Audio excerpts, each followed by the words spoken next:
E se Toji Fushiguro estivesse em Demon Slayer? Ele seria um caçador ou se tornaria um Oni? Afinal, qual seria o seu estilo de respiração? Toji se tornaria um Hashira? São muitas perguntas que iremos descobrir as respostas ainda nesse vídeo. E uma coisa é fato, Toji é o ápice físico de um ser humano em Jujutsu Kaisen, sendo tão veloz que nem o Gojo, no meio de sua jornada para se tornar um dos mais fortes, conseguia prever os seus movimentos. Fora que ele é extremamente habilidoso e estratégico. Isso é um dos fatores que possibilitou a sua vitória contra o Gojo no primeiro round. A força de Toji é tão notável que ele foi capaz de humilhar uma maldição de grau especial dentro de seu domínio facilmente, e ainda ter forças para continuar lutando várias batalhas no arco de Shibuya. Sendo assim, será que somente as suas habilidades e atributos seriam suficientes para acabar com o tirano Rei Demônio? Kibutsuji Muzan é o que iremos ver. Antes eu peço o seu gostei e, é claro, a sua inscrição no canal, porque se você não fizer isso, nunca terá o shape do Toji ou da Maki.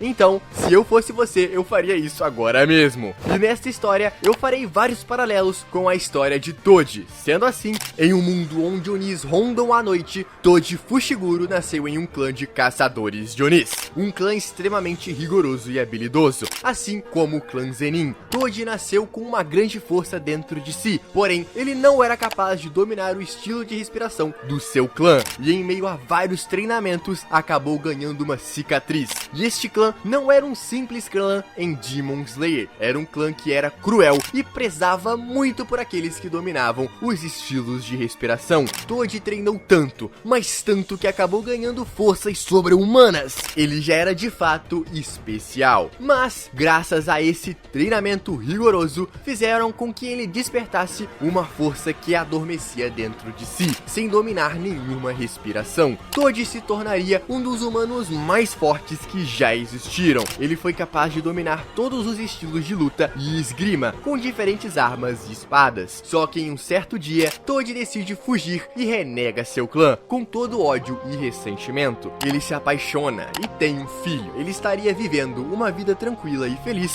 longe de tudo e todos os problemas da corporação. Logo depois, tudo isso é novamente tirado dele. Como sua infância foi tirada, como tiraram tudo dele, seus pais, seus momentos de paz, tudo foi novamente tirado por um Oni. Um Oni que atacou sua casa enquanto ele estava fora. Toji, a partir daquele momento, abominaria o mundo e tudo que há nele. O mundo que o só levou a tristeza e sofrimento para sua vida. Ele se tornaria um mercenário, alguém que faria serviços de extermínio de demônios ou humanos. Tudo dependeria do preço. Ele só nunca faria negócios com um Oni. Mas, espera um pouco. Somente as Nichirin têm o material certo para exterminar os Onis, e o Toji não detém conhecimento de nenhuma respiração. Como ele os venceria? Simples, meus queridos. Apenas continue assistindo para descobrir. Toji começaria a embarcar em missões e ficaria muito conhecido no submundo. Tão conhecido que o clã ninja de Uzui o conheceria e o temeria por matar ninjas que entraram em seu caminho. E aqui, Toji acabaria sendo contratado para matar um passageiro que estava a bordo do Mugen Train, encontrando-se com os nossos caçadores de Onis favoritos, mas ele acabaria por ignorá-los. Então todos são pegos no Kikijutsu de Enmu. Após acordarem, os nossos caçadores enfrentariam Enmu, que estaria em junção com o trem e atacando os passageiros. Só que Toji perceberia que todos aqueles caçadores seriam um problema para com que ele cumpra com sua missão. Então ele mesmo atravessa os vagões, cortando os tentáculos de Enmu e procurando sua vítima. Rengoku se impressiona por ter alguém habilidoso que nunca havia conhecido. Só que Toji não estaria lutando ao lado dos caçadores, ele estaria lutando do seu próprio lado, sem se importar com nenhuma vida. As habilidades e a força de Toji eram tão impressionantes que Rengoku não conseguia sentir nenhum ar de sua respiração e também não conseguiria compreender os seus movimentos. Toji, por fim, mata uma pessoa na frente de Rengoku, que fica em choque e arde de raiva, até que o trem se descarrilha após Tanjiro, com a ajuda de Inosuke, cortar o pescoço de Enmu, o Lua Inferior 1. E quando Toji estaria por ir embora, Rengoku o para, dizendo que ele deveria ser preso por um assassinato e pagar pelos seus crimes. Toji riria e diria que o único crime foi ter prolongado demais o assassinato. Rengoku saca sua espada, mas de repente aparece a casa, o Lua Superior 3, que vai logo golpear o menino Tanjiro, mas é impedido por Rengoku. Toji aproveita o momento para ir embora, mas é parado por Inosuke. A casa diz que os fracos irritam ele e diz a Toji que ele era apenas um covarde por fugir. Toji, sendo Toji, apenas ignoraria esse fato. O que importa é a grana, a bunfunfa, a prata, entendeu? Ele não descarta a possibilidade de matar a casa, e Toji, sem que ninguém percebesse, com sua extrema velocidade, atacaria a casa cortando seu braço e partindo para cima do Oni com tudo. Os caçadores se impressionariam e a casa se irritaria fortemente. Uma batalha intensa acaba por acontecer. Rengoku, percebendo que a lua superior estaria perdendo para alguém desconhecido com o nível de um Hashira, se surpreende e questiona por que um mercenário é tão habilidoso. A luta se intensifica com a casa amplificando o alcance de seu Kikijutsu e questionando Toji para virar um Oni. E Toji, obviamente, se recusaria também. E em uma sequência de movimentos rápidos, ele desaparece da visão de Akaza. Apesar de Akaza ser rápido, Toji é ainda mais rápido. Só que tem um detalhe, Akaza possui uma habilidade que detecta os inimigos. Tal habilidade que se torna inútil comparada à velocidade extrema de Toji Fushiguro. Akaza, sem conseguir se igualar ao movimento rápido de Toji, acaba perdendo a sua cabeça. E com o nascer do sol, ele fica impossibilitado de se regenerar e acaba se desintegrando. Mas espera, como Toji seria capaz de decapitar a casa sem uma Nichirin? Veja, Toji teria força o suficiente para decapitar até o pescoço mais duro de um Oni, como o de Muzan. É claro, tendo uma espada que seja resistente o bastante para aguentar o impacto, ele não teria problemas. As espadas de Nichirin retardam ou cancelam a regeneração do pescoço em Onis mais fracos. Mas aqui, neste momento da história, Toji já teria se trombado com algum outro caçador e teria o matado, roubando assim a sua espada. Sendo assim, Rengoku sobreviveria e Toji estaria um pouco cansado de sua batalha. Afinal, a luta foi muito pau a pau. Ambos estavam usando muito de sua força. Rengoku tentaria convencer Toji a se juntar à corporação dos caçadores, com Toji negando. Rengoku tentaria prendê-lo, tal coisa que seria inútil. Toji, simplesmente com seu objetivo cumprido, iria embora sem deixar rastro. A corporação seria notificada de um exímio espadachim que estaria trabalhando no submundo. Um espadachim que tem o mesmo nível de um Hashira e poderia ser tão forte quanto Gyomei Himejima, o Hashira mais forte. No arco do distrito, Uzui e os caçadores se trombam novamente com Toji, mas não porque ele estava realizando uma missão, mas sim gastando todo o seu dinheiro no distrito, com mulheres e jogos de azar. As coisas aconteceriam similar à história original. Tanjiro lutaria com Adaki até se enfraquecer, precisando de ajuda de Nezuko e logo Uzui a decapitando rapidamente, surgindo assim Gyutaro, que por fim faria uma destruição tremenda lutando contra Uzui. E meus amigos, a destruição chegaria a Toji, que se irritaria e muito. Averiguando a situação, Toji veria dois Onis lutando contra o mesmo caçador que viu no Mugen Train, Tanjiro Kamado. Ele ignoraria e iria embora. Naquele momento, Tanjiro estava lutando sozinho contra Gyutaro e Daki, vendo um humano, não perderia a oportunidade para atacá-lo. Toji desvia e se irrita novamente, pois novamente os Onis não o deixavam em paz. Daki incessantemente atacaria Toji até que ele decidisse revidar, pegando as espadas de Tengen Uzui, que estaria desmaiado no chão. Toji é muito habilidoso com qualquer tipo de espada, e nesse meio tempo, ele logo pega a espada de Uzui e é rodeado pelos laços de Daki, e em um piscar de olhos, ele fatia todos os laços e parte para cima de Daki, cortando sua cabeça facilmente. Gyutaro logo parte para cima de Toji, furioso. Ele tem uma épica batalha. Gyutaro pode ter dado trabalho para Uzui e os outros, mas para Toji, ele não passa de um mero Oni. Por fim, Toji decapita a cabeça de Gyutaro, mas os Onis não morrem, eles precisam ter as suas cabeças cortadas ao mesmo tempo. Toji, percebendo isso, ri e quer encarar o desafio. Com as duas lâminas de Uzui, ele diz que é a arma perfeita para lidar com essa escória. Ele junta ambos os Onis no mesmo local enquanto batalha contra os dois ao mesmo tempo, e com um rápido movimento giratório, Toji corta ambos os pescoços ao mesmo tempo, dando um fim aos irmãos Onis. os Luas Superiores 6, Gyutaro e Daki. E mais uma vez ele vai embora, só que dessa vez é questionado por Tanjiro, perguntando quem ele era e por que ele faz isso. Porque não se junta à corporação. Toji diz que abomina o mundo em que vive simplesmente por seus próprios motivos, se importando somente consigo e com dinheiro. Ele vai embora e Uzui acorda, sendo curado por Nezuko. E mais uma vez a corporação é notificada de Toji Fushiguro. E ao lado de Uzui estaria Tanjiro, que conta detalhes do ocorrido no distrito do entretenimento. E ele conta isso diretamente ao Buyashiki, descrevendo que Toji também odeia Onis e que trabalha por dinheiro e é tão forte quanto qualquer caçador que Tanjiro já viu em ação. E com essa descrição, Uzui reconhece Toji e diz que ele é um mercenário que já ficou de frente contra vários de seus camaradas ninjas. E Uzui sabe onde encontrá-lo.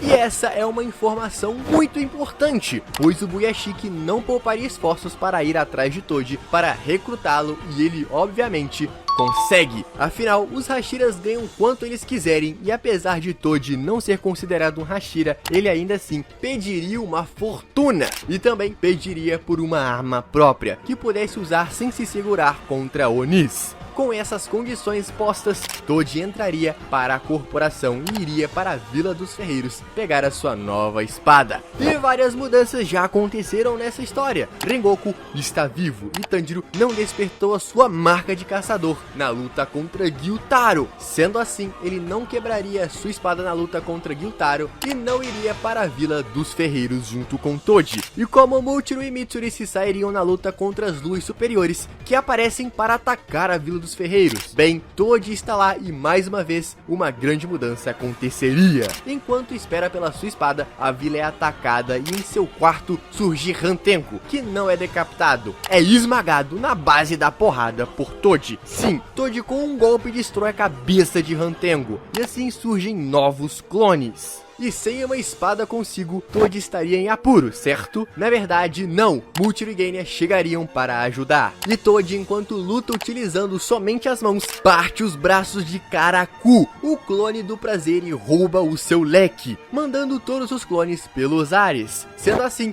Muchiro não sairia voando e encontraria Gyoko. Então, Haganezuka, aquele que estaria por fazer a espada de Toji, seria morto pelo Gyoko? Bem, ainda não, pois Mitsuri acabaria por encontrá-lo e um épico confronto aconteceria. De volta para Hantengo, os clones percebem que não podem lidar contra dois Hashiras fortíssimos. Então eles se juntam e se transformam em Zorakuten. E aqui, os dragões de madeira do Oni são um prato cheio de possibilidades de ataques para Toji, pois ele simplesmente se mescla em meio aos dragões para desaparecer da visão de Zorakuten para o atacar. Primeiro, Toji tiraria a espada de Muchiro. Se não fosse de bom grado, seria a força mesmo. Ele primeiro descascaria os dragões de madeira como se estivesse descascando uma fruta, e logo decapitaria Zorakuten, seguido do mini Hantengo. Os caçadores se dirigem à vila para ajudar os moradores, até que encontram-se com Mitsuri presa na prisão de água de Gyoko, e o Oni estava em cima de Haganezuka para matá-lo, enquanto terminava a espada de Toji, que o mesmo corre em direção a Gyoko, que consegue escapar de seu ataque rápido.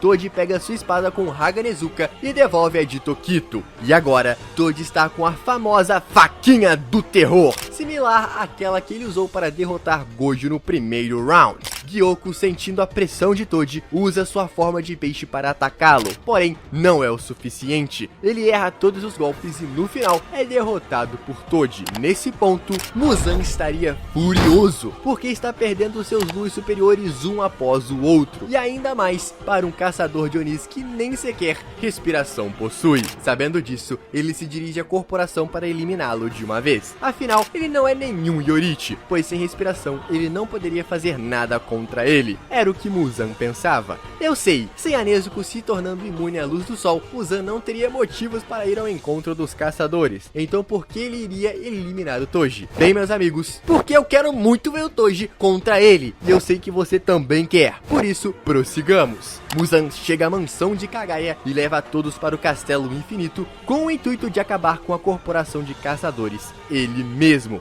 E devemos lembrar que nessa saga, Uzui não está mais na corporação dos caçadores e Rengoku está vivo, mas também devemos lembrar que um Oni está morto aqui, seria a casa, o Lua Superior 3. Então, como a história iria se desenrolar? Dessa vez, Doma teria como oponente Rengoku, Gyu, Tanjiro e Shinobu. Logo depois, chegaria Kanao e Inosuke para ajudá-los. E devemos lembrar que os caçadores não estão com a marca ativada, pois Tanjiro ainda não foi capaz de despertá-la, coisa que foi acontecer na batalha contra Gyutaro. Mas aqui, Tanjiro a desbloquearia contra Doma e logo em sequência, os outros caçadores também. Porém, até isso acontecer, baixas durante a batalha aconteceriam. Mas o que acontece com Toji? Bem, Toji enfrenta ao lado dos outros Hashiras Kokushibo, o Lua Superior 1, e a batalha é feroz, com Kokushibo ficando dezenas de vezes mais animado por lutar contra alguém como Toji, que se mostra um predador de Onis. Seus combos e habilidades se mostram extremamente úteis contra Kokushibo,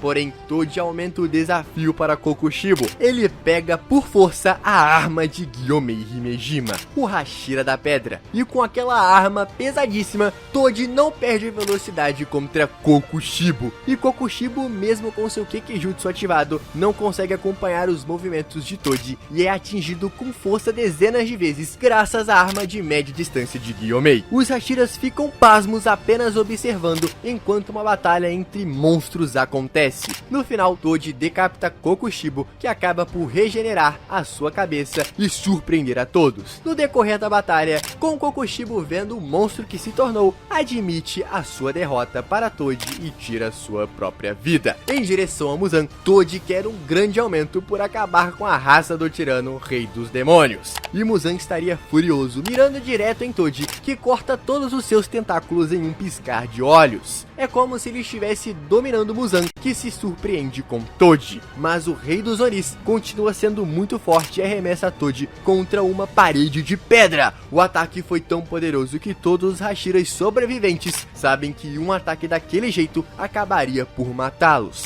A batalha contra Muzan continua, com todos os caçadores dando o máximo de si para segurar o Rei Demônio até o amanhecer. Sem a marca, muitos Hashiras morreriam. E detalhe, aqui eles estariam com menos 2 Hashiras, pois Rengoku e Shinobu morrem nas mãos de Doma, diferente da batalha contra Kokushibo, que ninguém morreu, graças a Toji. E enquanto Muzan balançava seus tentáculos contra os Hashiras e zombava dos mesmos, ele abaixou sua guarda, e ninguém menos que Toji Fushiguro aparece em suas costas, perfurando seu peito e depois fazendo picadinho de Muzan com uma sequência absurda de ataques intensos. Mesmo sem ter o mundo transparente, Toji aniquilou Muzan completamente e destruiu grande parte de seus corações e cérebros. Tanjiro, vendo uma abertura com a sua Hinokami Kagura, vê que resta apenas um coração em Muzan e 2 cérebros. Ele rapidamente finaliza o Oni com a ajuda de Toji Fushiguro, e Muzan perece aos caçadores antes que o sol nasça. Você pode até usar o argumento, mas o Toji não tinha morrido? Não,